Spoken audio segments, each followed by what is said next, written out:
What's good, people? Agent Juice reporting for duty. There is power in allure. A big part of a character is their appearance. Doubly so if the appearance is meant to be used to the character's advantage. One of the iconic examples of this, of course, is the femme fatale. And no cartoon character quite represents that idea like Wuya from Xiaolin Showdown. So without further ado, let's go ahead and buckle into our favorite frilly dress, combat dress of some kind. I'm not really sure what Wuya's thing is supposed to be. Some kind of fusion of a gi and like a witchy cloak. Let's put that nonsense on. Let's go fly into the air, take over the world, and smash that like button, and let's get talking. So as per usual, let's go ahead and start with our speed paints. Once again, I am drawing my OC Donut Steel Velicia from SCHNEEEVIL, link down below, of course. And this time she is cosplaying Wuya from Xiaolin Showdown. I figured I'd do Wuya because last week was the annual Easter Bunny Wuya speed paints, so I figured I'll continue on that bandwagon. And also because, believe it or not, Wuya, appearance-wise, was the biggest inspiration for me creating Velicia. Wuya in Xiaolin Showdown has two distinct forms that we see. When we are first introduced to her, she is this shadowy ghost character, and she has this air of mysteriousness about her. She is an unknown. She is a legend at this point, and she is a legend incarnate. We hear tales of what she once was, this powerful witch who was able to take over the world, who was only able to be vanquished by a grandmaster in a magic box. In the beginning of Season 1, she is paired off with the character Jack Spicer, and the two of them hatch their devious plots to collect the MacGuffins of the story, the Xingongwu, which are these mysterious artifacts that grant you different powers, and of course by harnessing them, you can use said powers to do great things or terrible things. And of course, knowing Wuya, she's going for the latter. In her ghost form, she is very mysterious, and she's also quick to be irritated by Jack Spicer and his goofy antics. We get the sensation that she is very, as much as she hates to admit it, dependent on Jack Spicer in order to collect these Xingongwu and use them and do all that naughty things that she has planned for the world. But something fundamentally changes when she finally gets her true form back. Not only is she returned to the height of her power and thus no longer reliant on a character such as Jack Spicer, but her personality shifts now that she has gotten not only her power back, but her physical appearance back. In her new body, she's shown much more calm and with much less of a need to be devious and mysterious. In fact, she's much more alluring, if you will. She knows that not only does she have her mighty magical powers back, but she has her beautiful womanly form returns to her. And a character like Wuya knows that she looks good. And she is a character who knows that she can use those good looks to her advantage. In addition, of course, to her phenomenal cosmic powers. Let me tell you something straight here.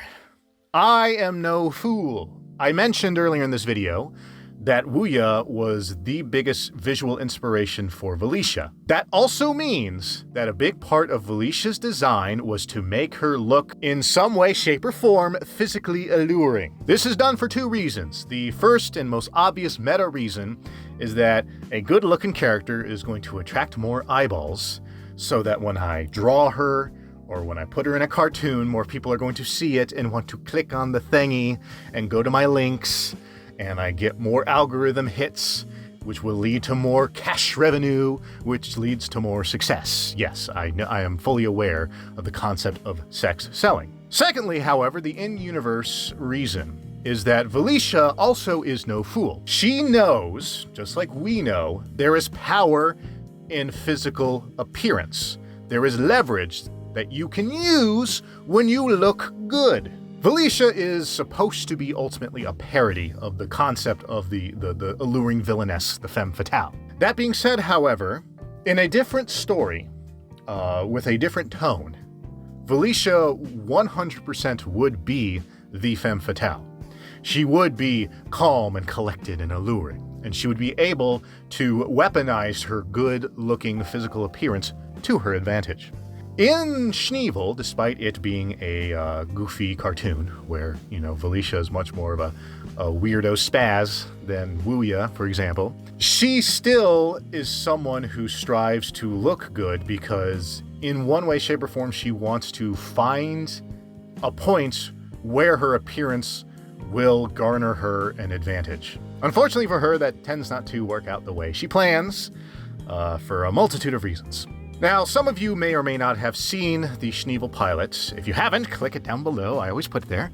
But for those of you who haven't, but who have seen the cosplay video I make of Velicia, or if you haven't even seen that, I'm making all of these, and there's a recurring theme I always put up, which is Velicia does not get what she wants. And the reason why is because I love making protagonists who have to struggle to get to where they want to get, because I personally believe that makes the most interesting character. This means that despite her darndest to look good in that short skirt and that low-cut tank top that she wears in her original outfit, it doesn't end up working the way she wants it to. In my show, SCHNEEEVIL, her main antagonists, the Stellar Twins, who are the heroes, have no interest in her physical appearance.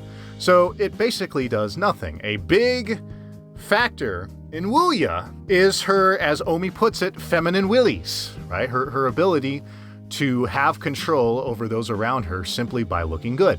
And as much as Velicia wants to do the same thing because it is a very valuable asset to have, she ain't getting it, bruh. She is not in the proper setting for it to be used to her advantage, unfortunately. That whole idea, right, the fact that that feminine willies wouldn't work, is a big reason why Wuya was such a catalyst for the creation of Velicia. A big part of it was me looking at Wuya and seeing what she could do with not only her magical powers, but her power of allure. And I was thinking to myself, what would Wuya do if she did not have the power of allure? And then it hit me, it was right there to begin with, when she was in her ghost form. Without the ability to show off her good looks, with her just being a ghost with a doofy little mask on, what did she do? Well, she had to be more conniving, more mysterious. She had to work from the shadows, as it were. Now, granted, she didn't have access to her phenomenal cosmic power either. As a ghost, she couldn't shoot all those green bolts and raise rock golems from the ground or any of that nonsense. So, there was that part of it. So Velicia was me basically saying, hey, what if I took the ghost form of Wuya, right, the one without the ability to use the so-called feminine willies, and gave her the feminine willies anyway, but made them useless.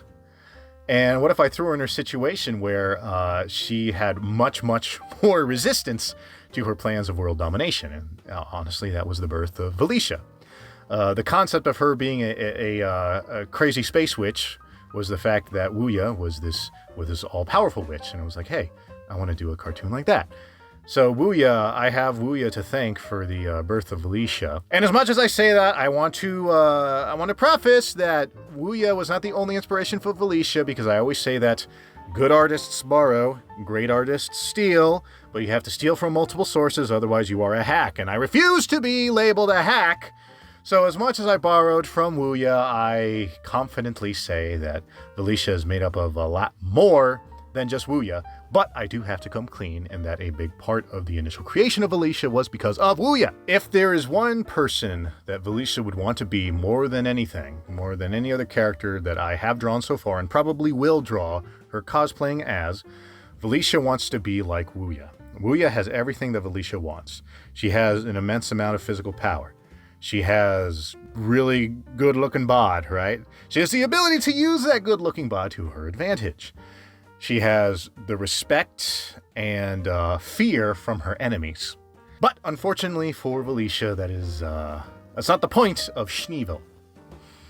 At least for now. We shall see what happens in the future, because I still have to, make the episodes beyond the original one I made.